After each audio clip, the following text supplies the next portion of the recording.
বিএনপির ভারপ্রাপ্ত চেয়ারম্যান ঘোষিত প্রস্তাবিত রাষ্ট্র সংস্কারের ৩১ দফা বাস্তবায়ন ও জনসম্পত্তি রক্ষার দাবিতে কালিয়াকৈর উপজেলা ও পৌর বিএনপি এবং এর অঙ্গ সহযোগী সংগঠনসমূহের উদ্যোগে আজ সোমবার দুপুরে বিশেষ ক্যাম্পেইন অনুষ্ঠিত হয়।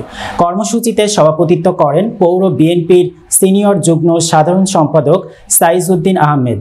তিনি দলীয় নেতাকর্মীদের সঙ্গে নিয়ে কালিয়াকৈর বাজার, পৌরসভার চন্দ্রা সহ বিভিন্ন গুরুত্বপূর্ণ এলাকায় লিফলেট বিতরণ করেন।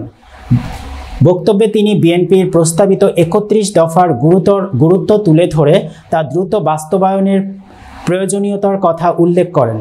অনুষ্ঠানে উপজেলা ও পৌর বিএনপির শীর্ষ নেতৃবৃন্দ, অঙ্গ ও সহযোগী সংগঠনের বিপুল সংখ্যক নেতাকর্মী অংশগ্রহণ করেন। সর্বশেষ দেশের চলমান সংকট নিরসনে সবাইকে ঐক্যবদ্ধ হয়ে আন্দোলন জোরদারের আহ্বান জানানো হয়।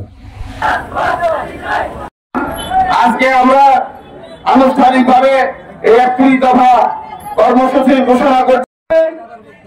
ইতিমধ্যে আমাদের দলের সম্মানিত ভারপ্রাপ্ত চেয়ারম্যান মানুষের প্রত্যাশা পূরণের জন্য জাতীয়তাবাদী দল কর্তৃক